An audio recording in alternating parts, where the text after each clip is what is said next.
Voluntary వ్యవస్థ చూస్తుంటే జనసేన కానీ తెలుగుదేశం నాయకులు గుండెల్లో రైలు పరిగెడుతున్నారు.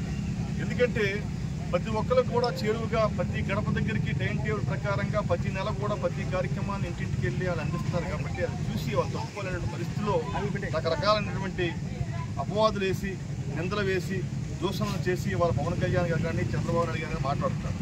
ఇవాళ పవన్ కళ్యాణ్ గారి పార్టీ కూడా ఇప్పుడు వాళ్ళు కూడా వాలంటరీగా కొందరు వాళ్ళు సొంత డబ్బులు పెట్టి నియామకం చేసుకున్నారు. అది ఏంటంటే బయటకు మాట్లాడుతున్నప్పుడు కూడా వాలంటరీ వ్యవస్థ ఎంత పటిష్టమైనది, ఇవాళ భారతదేశ చరిత్రలో వాలంటరీ వ్యవస్థ ఉంది. కాబట్టి మన కరోనా వచ్చినప్పుడు కరోనాను చూసి అందరూ భయపడిపోతున్నప్పుడు కూడా వాలంటీర్లు ప్రతి గ్రామంలో కొత్తగా ఎవరు ఈ గ్రామాల్లో వలస వచ్చారు, ఎవరికి ఈ వ్యాధి ఉంది, వాళ్ళందరినీ కూడా క్వారంటైన్లో పెట్టడం కానీ మందులు ఇచ్చే కార్యక్రమం కానీ ప్రతి కార్యక్రమాన్ని కూడా వాళ్ళు వాలంటీర్లు చేశారు. కాబట్టి వాళ్ళకి అంత గౌరవమైనటువంటి స్థానంలో ఉన్నారు. వాలంటరీ వల్ల చాలా గ్రామాల్లో వీళ్ళు చెప్తూ ప్రతిపక్ష పార్టీలు చేస్తున్నటువంటి దోషణలు కాకుండా వాలంటీర్ అంటే మహా అభిమానం ఉంది జనాలకి.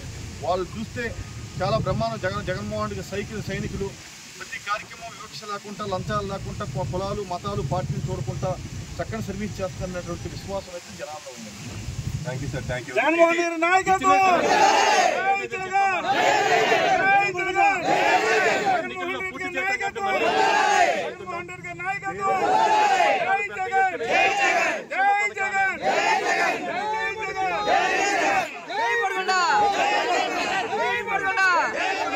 సిద్ధం సిద్ధం సిద్ధం సిద్ధం ఫ్యాను జెండ ఎగురు నెల్లి మర్లలో తథ్యం. ఏ ఫ్యాను గుర్తుకు పచ్చ గుప్పుకు జరిగే యుద్ధం గెలుపు ఫ్యాను తథ్యం.